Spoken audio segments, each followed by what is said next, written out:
Radhe Radhe Kutis, ready for our next story session?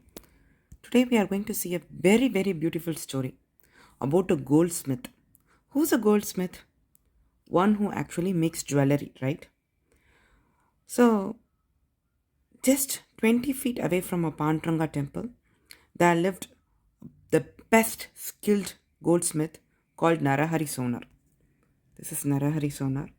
This picture was taken in his home, and this is his home, just 20 feet away from the Pandurenga temple. And he was a very great devotee to Lord Shiva. He was very great devotee to Lord Shiva. This picture was taken in his home. Naraharisonnar had a very unique character. He wore bells on his ears. This was taken later, of course. And every time he heard the word VITTALA or Pandurenga, the someone chanting, he would shake his head, saying that the bells would ring and making sure that he couldn't hear anyone chanting those names. Because he was a great devotee towards Lord Shiva, also known as Mallikarjuna Swami. One day, a very rich couple prayed to Panduranga for baby. In return, they promised for a hip belt with very precious stones. After many years, their prayers were answered, and they had a very beautiful baby. To keep their promise, they were looking for the best goldsmith in the town, and they approached Naraharisonnar. But it was towards Panduranga, right? So, of course, Naraharisonnar denied it by ringing the bell. But the rich man offered lots of money. Naraharisonnar was in need for the funds to build the Mallikarjuna Swami temple. He was in search of funds to finish the temple that he had started just outside the Panduranga temple. So, based on one condition, he said okay. He said that he wouldn't touch Panduranga to take measurements. He wouldn't touch him. He didn't say the word Panduranga. He wouldn't touch him to make measurements. So this rich man went inside the temple. He took the perfect, precise measurements and gave it to our Naraharisonnar. Naraharisonnar made a very beautiful hip belt, and this rich man made a big arrangement for wearing the hip belt towards Panduranga. And when they tried on him, it was too tight. It didn't go inside Panduranga's hip. The rich man got very angry. He came and he scolded Naraharisonnar. So our Naraharisonnar made another one, and the second one was very loose.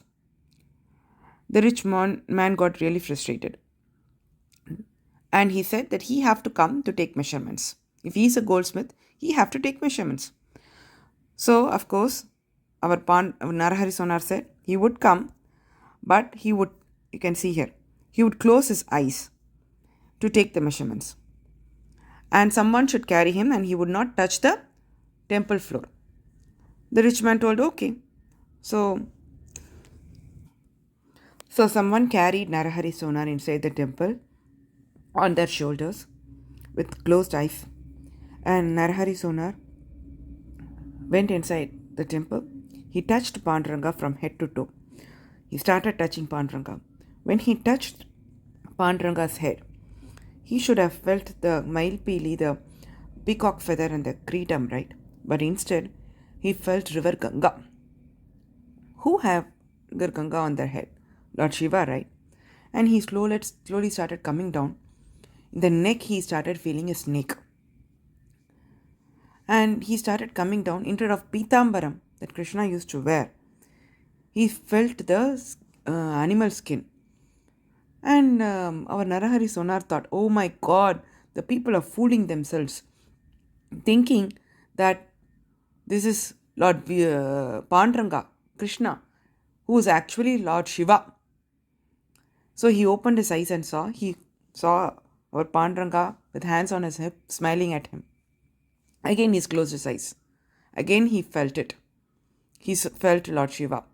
Slowly he came towards the toe, and at that point our Panduranga smiled and started talking, he revealed himself, saying that, Naraharisonnar, I know you are a great devotee to Lord Shiva, and I wanted to meet you someday because I love someone who have great devotion towards one God in a very true manner.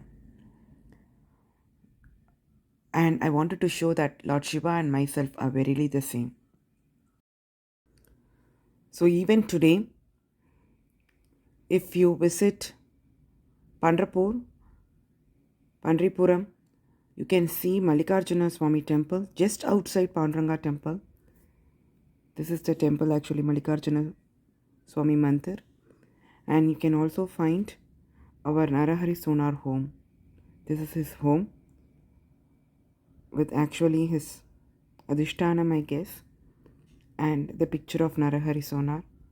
This is his home, and was his home and his shop. So when you visit Pandripuram, please don't miss these things. Okay, cuties, see you in our next story session. Radhe Radhe. Bye.